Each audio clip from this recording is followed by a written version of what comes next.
Hey guys, Silverlight here, back in with an overview of the Masters of the Universe Origins Wave 4. So without further ado, let's get into it.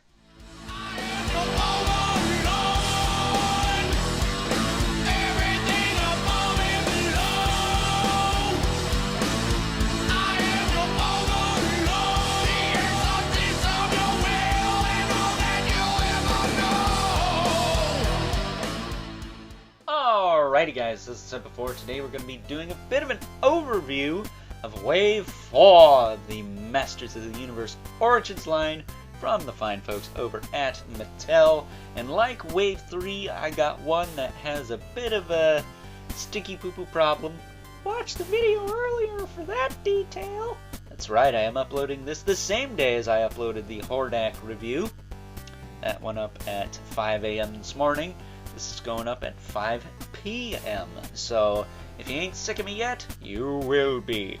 Although I must admit, the stinky poo-poo problem with him, can't say it's as bad as Domo Arigato, who's still, well,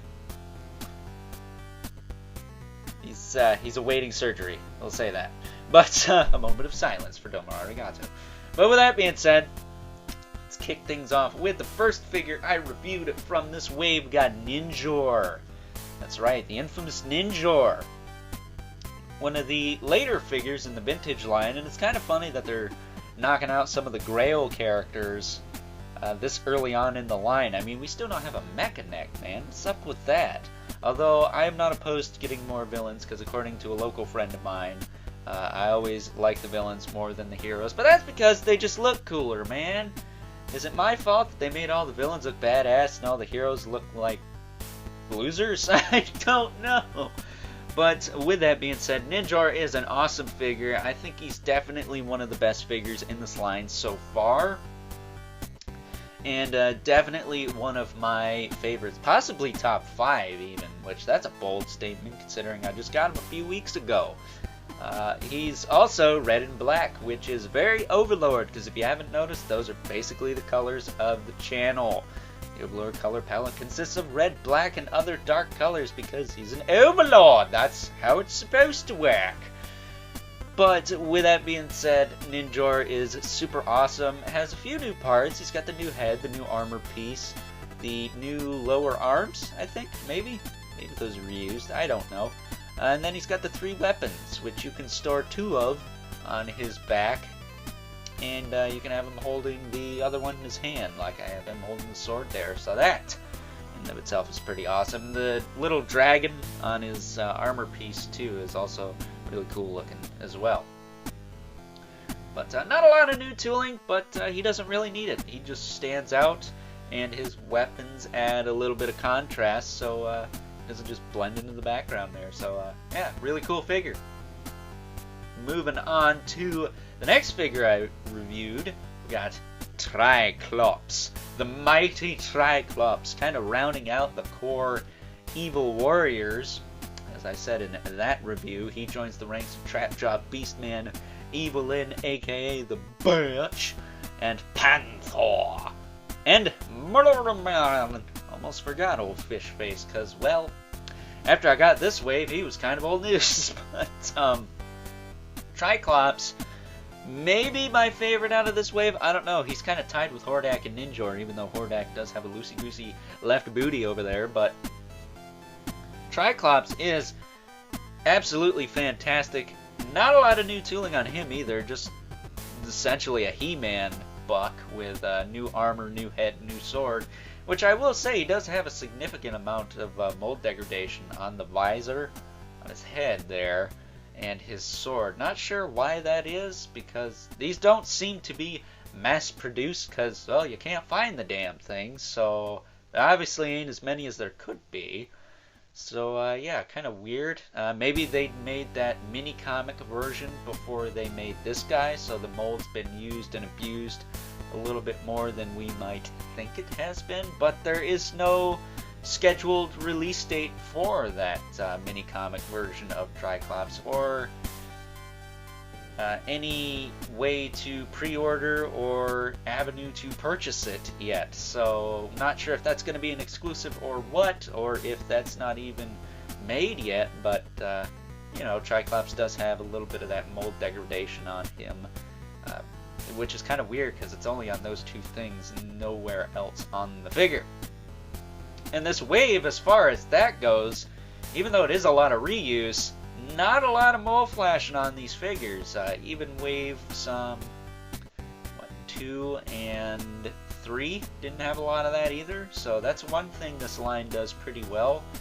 Not a whole lot of flashing schmutz and stuff that you gotta shave off with an X-Acto knife because it drives you nuts and sometimes can be hard and stick ya. But, you know, Tri-Klops is the most significant of the figures I got to have those kinds of issues. But there's nothing that's going to retract me liking this figure. This thing is badass.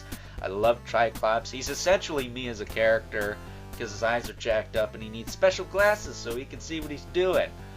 Although apparently I was told recently the glasses ain't going to work for me anymore. So that kind of sucks. So, yeah.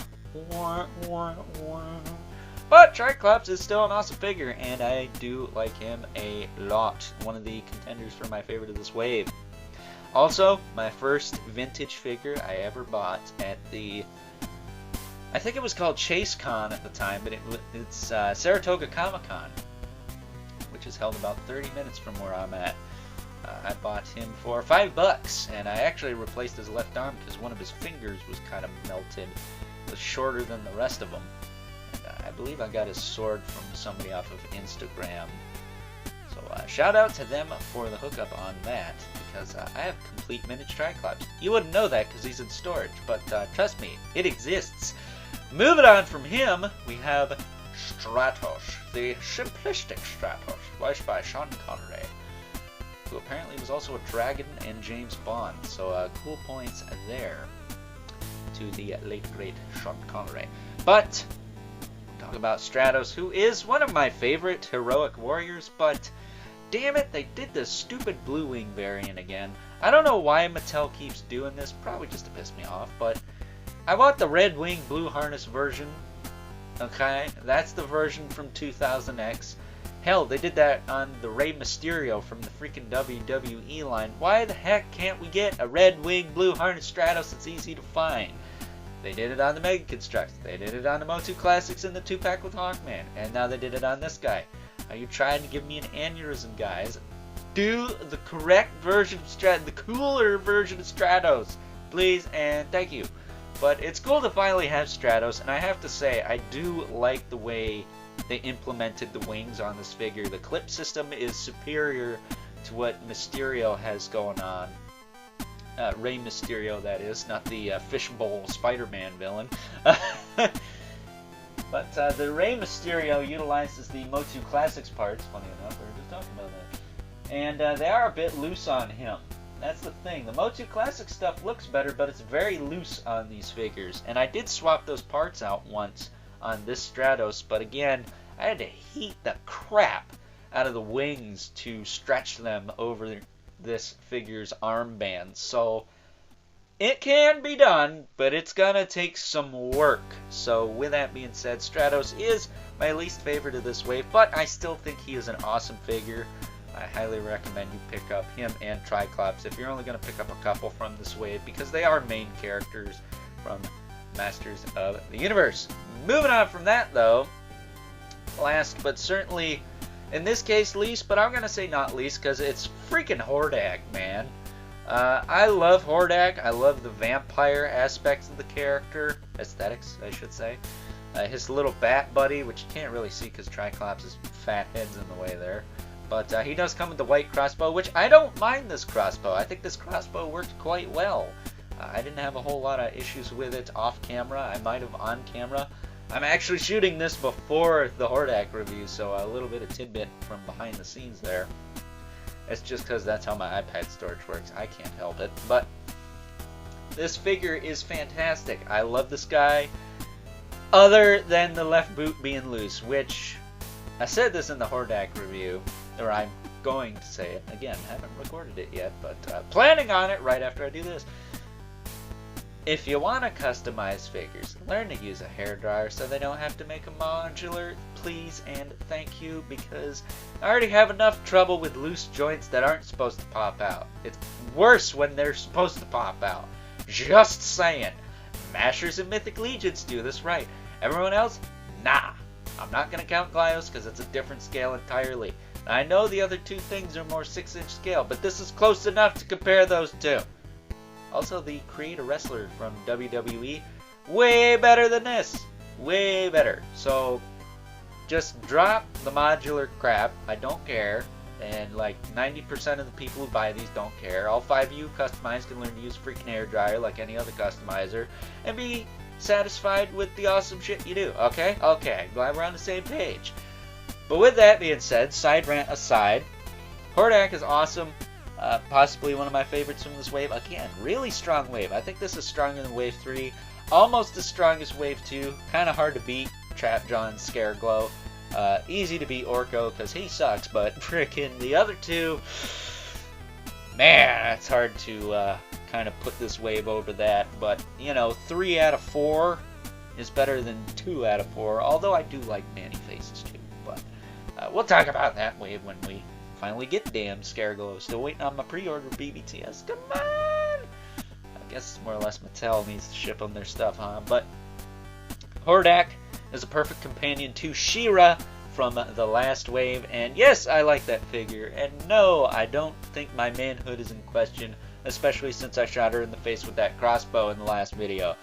Watch that on a loop if you like that sort of thing. So with that being said, Hordak has, of course, the new head, the new armor piece and cape, and then he's got the new crossbow and bat kind of piece. He's got the same lower arms as Ninjor, so I think that's, again, that's new for this wave, if I'm not mistaken.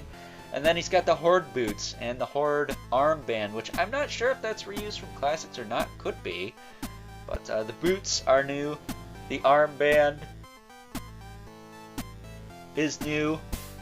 And the armor and head are new, along with the crossbow, which I'm sure we're going to see reused quite a bit in this line. And I forgot to go over Stratos. He is on the Beastman buck, and the only things new on him are the head, harness, and wings there. So that wraps up Wave 4! And what a wave it is. I have to say, of the waves with 4 figures in it, because I'm not going to count Wave 1, unless you just count Beastman, Man-at-Arms, Evelyn, and Tila as Wave 1, because apparently that's a case. I think this may be the best wave. I don't know. I still don't have Scareglow, so he could boost Wave 2 way past this wave, just because Scareglow is literally everything I like about Master of the Universe in one figure. It's cool gimmick, mixed with cool character design, mixed with skeleton guys. So yeah, kind of hard not to give a lot of bonus points to that, but again, we don't have it yet. And with my luck, mine will probably have 2 left feet or something stupid like that. Come on, you know it's gonna happen. Probably should shut up so I don't jinx myself. But with that being said, if you are a fan of Master of the Universe, you probably already got all these. But in case you haven't, I highly recommend you try and track these down. I would actually watch Amazon for a lot of these figures, because I've seen Waves 3 and Wave 4 is actually relatively cheap on there.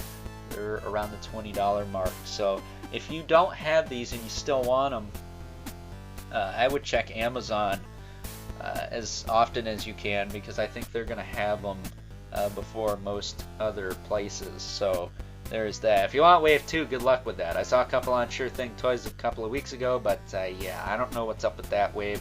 That wave's kind of weird.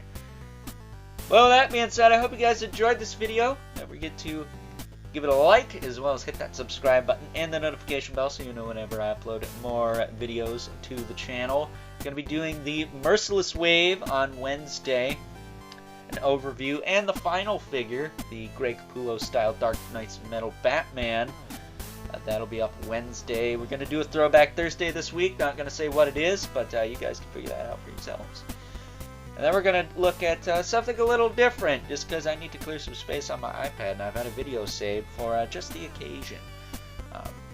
Maybe I'll flip that around with the Merciless Wave, actually, just to kind of cap things things off for the week because my birthday is on Saturday and I don't want to do shit next week, although there's a little something coming in the mail that I think you guys might enjoy. So with that being said, also hit me up on Instagram at Overlord Productions, same profile picture as the channel and the same name as the channel, same spelling and everything, just a little period in the middle between Overlord and Productions as usual. And as always, don't forget to leave a comment in the comment section below. Let me know what you think of these figures. If you got these figures, if you're jonesing to get these figures, again, stock that Amazon like the Predator, because I think they're going to get them before a lot of other people. Maybe Entertainment Earth too. They seem to have some stock left sometimes. It depends. Although a lot of places just pre-orders, but no one cares. And as always, keep the comments simple because the world sucks enough as it is. And until next time, okay, I will learn how to talk. I'll catch you guys later.